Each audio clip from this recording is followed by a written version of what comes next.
네, 9.13 대책 이후로 주택임대 사업자 등록을 통해서 세제 혜택을 보기 위한 요건들 단 한 장으로 정리해 보았습니다. 지금 같이 보시죠.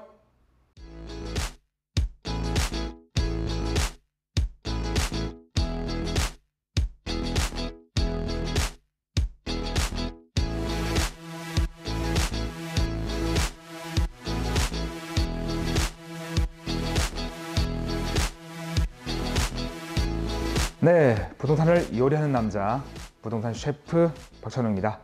오늘 말이죠, 9.13 대책 이후로 여러분들이 이 주택임대 사업자 등록을 통해서 세제 혜택을 보기 위한 요건들 정말 많이 어려워하십니다. 사실 뭐 원래 어렵기도 해요. 그래서 사실 이 주택임대 사업자는 정말 많은 시간을 가지고 하나씩 알려드려야 되는데 일단 오늘은 이 세제 혜택을 보기 위한 요건들, 세금별로 요건들만 한 장의 표로 정리해 보았습니다. 정말 뭐 이것저것 많이 알아보기 힘들다라고 하시면 이거 하나만 보셔도 충분하실 거예요. 아마 방송 보시다가 이 화면 하나 캡처하셔서 한 번씩 두고 보셔도 좋을 것 같습니다. 자, 시작할게요. 제목 나와 있습니다. 주택임대 사업자 세금 혜택 세금별 요건 정리. 노란색 돼 있네요. 예, 9월 13일 대책 발표 이후로, 사실 그 대책 발표 이전과 이후가 세제 혜택이 많이 바뀌었잖아요. 그래서 그 최신판으로 9월 13일 대책 이후를 가지고 그 기준들만 쭉 모아봤습니다. 자, 크게는 국세가 있고요. 그리고 지방세가 있습니다. 이렇게 나뉘어지겠네요. 국세부터 보면 여러분들이 이제 이 장기 일반 민간 임대 등록했을 때 아마 여러분께서 이제 기존에는 준공공 임대, 여기 이제 올해 7월부터 법이 바뀌면서 용어가 바뀌었는데 8년짜리 장기 일반 민간 임대 등록을 했을 때 우리가 크게 양도소득세 부분에서 장기보유 특별공제와 양도세 100% 감면, 즉 세액 감면 두 가지 혜택이 있는데 이거는 보시면 8년에 50%, 10년에 70%입니다. 물론 이제 8년에 70%라고 법이 개정은 됐습니다만 이제 올해 말에 국회 통과가 돼야 적용된 부분이기 때문에 일단은 8년에 50%, 10년에 70%로 알고 계시면 되는데, 그러한 혜택을 받기 위한 요건들은 주택 유형부터 보시면 집은 모든 주택이 다 가능합니다. 아마 여러분들 워낙 이제 TV에서나 언론에서 뭐 기준시가 6억이야, 뭐 85제곱미터 이것만 듣다 보니까 그러한 면적이나 기준시가 초과하는 것들은 등록이 안 되는 줄 아세요. 네, 됩니다. 다만 그 이후에 이러한 요건들 때문에 세제 혜택을 받냐 못 받냐 차이인 거지 등록은 가능합니다. 모든 주택 가능하고요. 주택 규모 면적이겠죠. 전용 면적 85제곱미터 이하입니다. 여기까지는 이제 9월 13일 날 발표하기 전에 임대사업자에 대한 세제 혜택이 축소되기 전에는 이 면적만 봤어요. 그런데 이번에 축소가 되면서 여기에다가 플러스, 즉 엔드 또는 아니고 엔드입니다. 85제곱미터 이하이면서 기준시가가 수도권은 6억이야, 비수도권은 3억 이하가 신설이 됐죠. 그래서 면적도 충족이 돼야 되고 기준시가도 충족이 돼야 장기보유 특별공제 70%나 그리고 양도세 100% 세액 감면을 볼 수가 있구나라고 보시면 되고, 거기에다가 우리가 임대소득, 그러니까 월세 받는 걸 말하겠죠. 그 소득의 규모는 크게 제한이 없습니다만, 단 여러분 얘기 들어보셨을 거예요. 주택임대 사업자 등록하면 뭐 임대보증금 포함해서 임대료 포함해서 연 5%를 상승시키지 못한다라는 부분인데, 바로 그 부분이 적용이 됩니다. 연 5%인데 연 5%는 1년당 5%가 아니고 전 계약의 5%. 만약에 전세 계약을 했다면 전 전세 계약 2년 지나고 나서 전 전세 보증금의 5%를 올리지 못한다. 이런 부분을 쭉 유지하면서 전체 임대 기간이, 그렇죠, 장기보유 특별공제는 8년 이상부터 가능하고요. 그리고 양도세 100% 세액 감면은 10년 이상 임대를 해야 혜택을 볼 수가 있겠습니다. 주택 유형, 규모, 금액 기준, 그 다음에 임대보증금 상한 제한, 그리고 임대기간까지 요 조건을 다 갖춰야지만이 혜택 볼 수 있다라고 보시면 되겠습니다. 자, 그리고 이번에 9.13 대책에서 축소가 되면서 기존에는 우리가 양도세, 중과세가 적용이 배제가 되고 종부세 합산이 배제가 됐다면 이제는 이렇게 사업자 등록을 한다 하더라도 중과세가 적용이 되고요. 그리고 종부세가 합산이 됩니다. 물론 여기에서 중과세 같은 경우에 양도세가 중과세가 된다 하더라도 장특공 70%나 양도소득세 세액 감면 혜택으로 그 활용도가 충분합니다.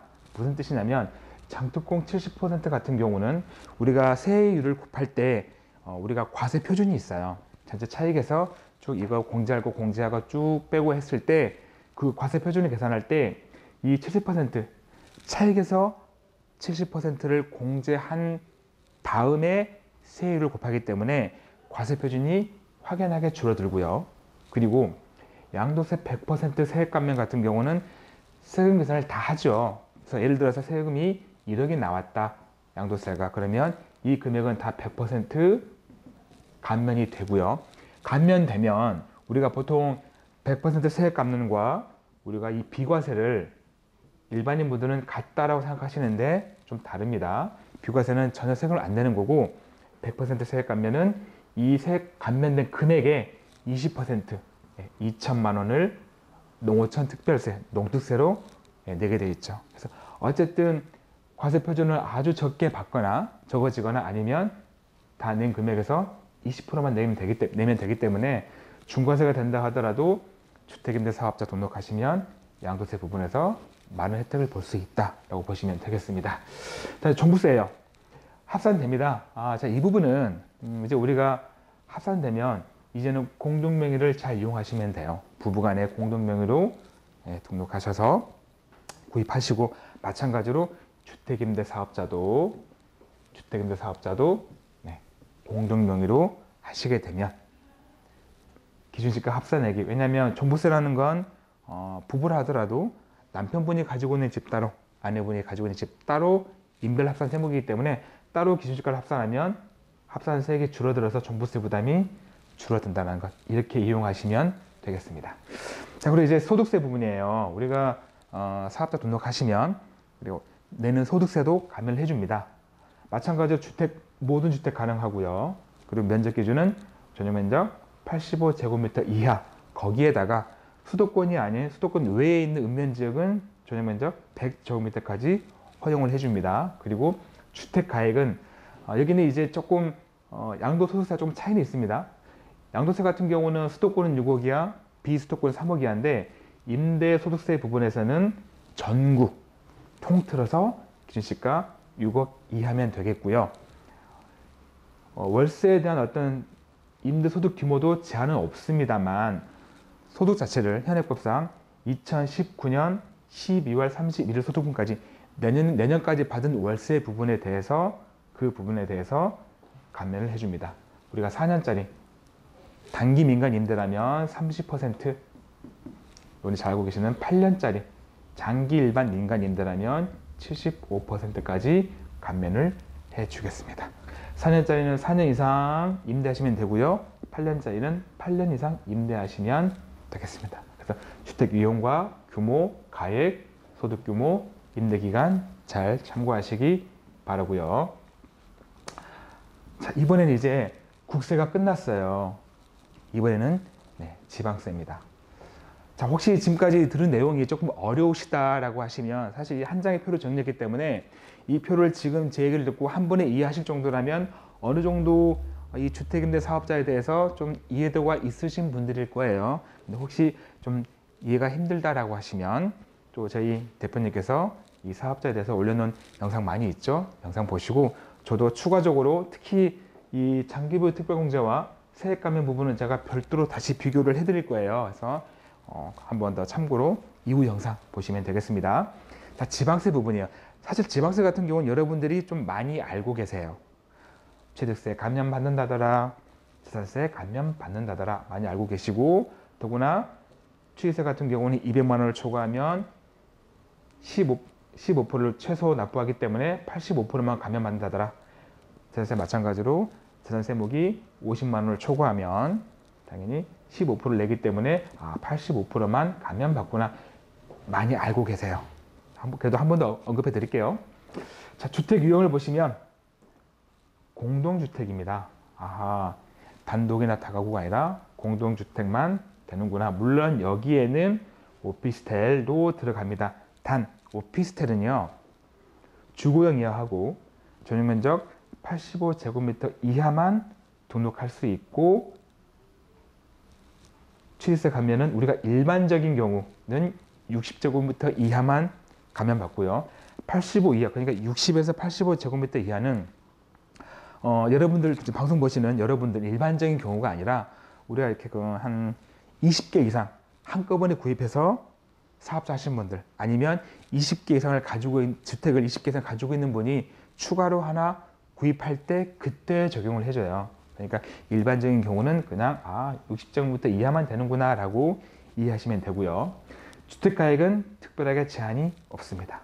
마찬가지로 임대소득 규모도 제한이 없고요. 다만 4년 이상, 이 부분은 뭐냐면 우리가 4년짜리 단기 민간 임대든 8년짜리 장기 일반 민간 임대든 다 같이 적용을 받는다라고 보시면 되겠습니다. 세 번째 재산세입니다. 마찬가지로 공동주택인데 우리가 원래 기존에는 공동주택만 됐었어요. 하지만 이제 법이 새로 개정이 되면서 다가구 주택, 그러니까 우리가 주인이 한 명이면서 월세 받고 있는 5층짜리든 3층짜리든 여러 가구에서 월세 받고 있는, 또는 전세가 마찬가지겠지만 그런 경우에 그 주택도 전체 각 가구당 면적이 전용 40제곱미터 이하라면 이때도 재산세를 감면해 주겠다라는 내용입니다. 단 재산세 같은 경우는 세대가 주택이 2개 이상부터겠죠. 물론 1개 같은 경우도 가능할 때가 있긴 합니다. 어떨 때냐면 8년짜리 장기 일반 민간임대 주택 등록하시고요. 그 주택의 전용 면적이 40제곱미터 이하라면 그때는 1개도 재산세 감면을 해줍니다. 그래서 일반적인 경우는 85제곱미터 이하이고 특별하게 제한이 없고 규모도 제한이 없고, 그리고 4년 이상이면 되는데 제가 말씀드린 대로 일부, 그러니까 주택이 하나만 가지고도 재산세 감면 받으시려면 40제곱미터 이하야 되고 이때만 8년 이상을 임대해야 된다. 일반적인 경우는 4년 이상만 임대하셔도, 주택이 2개 이상이라면 4년 이상만 임대하시면 감면 혜택을 볼 수가 있다라고 보시면 되겠습니다. 자, 이제 마지막으로 건강보험료입니다. 아마 이제 우리 건보료 때문에, 이 건보료, 보통 건보료라고 말하죠, 여러분들은. 이 주택임대 사업자를 건보료 때문에 되게 어려워하신 분들이 있어요. 그러니까 피부양자가 지역가입자로 바뀌면서 보험료가 인상되니까 나 부담돼, 안 할 거야 라는 분들이 계세요. 근데 사실은 우리가 건보료 인상분보다 어떨 때 보면 그 집의 향후의 가치가 훨씬 더 차익이 많다면, 이걸 비교했을 때 이런 거죠. 만약에 건강보험료가 한 달에 30만 원 올라가서 1년에 360만 원인데 10년 있을 때 3,600만 원 가정을 해봐요. 근데 이 재개발 재건축이든 빌라든 아파트든 그 집이, 주택이 10년 후에 한 3억이 올랐다면, 근데 3억 올라서 이거 팔 때 양도세를 혜택 볼 수 있다면 이 금액보다 훨씬 더 이득이 많아요. 이 비교를 해보는 거죠. 그래서 물론 이제 건보료 같은 경우는 매달 나가기 때문에 직접 눈에 보이는 세금이고, 양도세 같은 경우는 내가 차후에 팔 때 내는 세금이라 실제로 느껴지는 그 감도가 좀 멀리 있기 때문에 잘 몰라요. 그래서 눈에 보이는 것만 아끼려고 나중에 팔 때 눈물을 흘릴 수가 있어요. 그걸 잘 비교해 보시고, 건보료가 올라간다 하더라도 오히려 나중에 양도세를 아끼는 게 훨씬 더 좋을 수 있다라는 부분이고, 그리고 건보료 같은 경우도 사실 그렇게 많이 올라가진 않아요. 왜냐하면 일단 감면 조건이 있기 때문에, 그 조건은 모든 주택 가능하고요. 면적 제한 없죠. 다 제한 없어요. 단 임대소득에서 연 2천만 원 이하, 이 연 2천만 원은 뭐냐면 우리가 주택에서 월세 받는 것들, 내 소득 말고 그냥 주택으로 인해서 월세 받는 거 다 더했을 때, 집이 1개든 2개든 3개든 다 더해서 2천만 원 이하라면 그때는 이 조건이 되고요. 그것도 2020년까지 사업자 등록을 하셔야 돼요. 4년짜리 단기 임대든 8년짜리 장기 일반 민간인들은 물론 4년짜리 혜택이 많이 없어졌기 때문에 앞으로는 다 8년째 등록하시겠죠. 그래서 등록하시면 자, 기존에 4년짜리 하셨던 분들은 인상분의 40% 감면해 주고요. 8년짜리 등록하시면 인상분의 80%를 감면해 줍니다. 자, 인상분은 뭐냐면 내가 공부를 한 달에 10만 원 냈는데 사업자 등록하고 나서 이게 20만 원 올랐네? 그럼 10만 원 오른 거잖아요. 10만 원. 자, 그렇다면 전체 20만 원의 80% 공제가 아니라 감면이 아니라 올라간 거 인상분 이 10만 원의 80% 8만 원 감면해 주면 결과적으로 내는 건 12만 원 이렇게 된다라고 이해하시면 됩니다. 물론 연 2천만 원 이하 올해까지는 소득세가 비과세죠. 내년부터 이제 2019년부터 소득세는 여기 부분일 텐데 소득세가 분리과세로 14% 과세가 될 거고 이때 마찬가지로 2019년부터 2천만 원 이하도 분리과세가 14% 분리과세가 되는데 이때 다시 좀 적어볼게요. 2019년부터 14% 분리과세가 되는데 이때 소득세 계산에서 0이 나온다면 계산식을 생각하겠지만 0이 나온다면 이때는 피부양자는 그 자격이 유지가 됩니다. 즉 지역값자로 바뀌어가지고 보험료가 발생하지는 않아요. 그것을 잘 참고하시고 해서 일단 국세든 지방세든 건강보험료든 우리가 어떤 혜택을 보기 위한 요건들 오늘 제가 하나의 표로 쭉 정리를 해 보았고요. 아마 이 표 지금 캡처하셔서 요것만 놓고 한번 보셔도 조금 이해는 쉬울 거예요. 물론 이제 여기에서 좀 어려웠던 부분들, 좀 이해가 안 되시는 부분들은 제가 추가적으로 영상을 계속 올릴 거고요. 또 기존에 저희 정창현 대표님이 만든 영상이 있으시니까 그거 참고하시면 이해도가 쉬울 겁니다. 자, 오늘 여기까지 제가 강의 마무리하고요. 오늘 내용 참 좋았다면 항상 아래쪽에 좋아요 버튼 꾹 눌러주시고요. 그리고 이런 내용 계속 받고 싶다, 듣고 싶다라고 하시면 네, 왼쪽 상단에 구독하기 구독 꾹 눌러주시고요. 그리고 또 다음 영상 또 어떤 게 있나 궁금하시다라고 하시면 이쪽도 맞나요? 우리 현 PD 맞나? 이쪽 맞나? 네, 이쪽에 다음 영상 보기 눌러주시고 그리고 또 제가 정말 좋다라고 하시면 아까 말씀드렸던 좋아요 한 번 더 눌러주시고요. 하시 바랍니다. 또 저는 다음에 더 재밌고 좋은 내용으로 다시 돌아오겠습니다. 고맙습니다.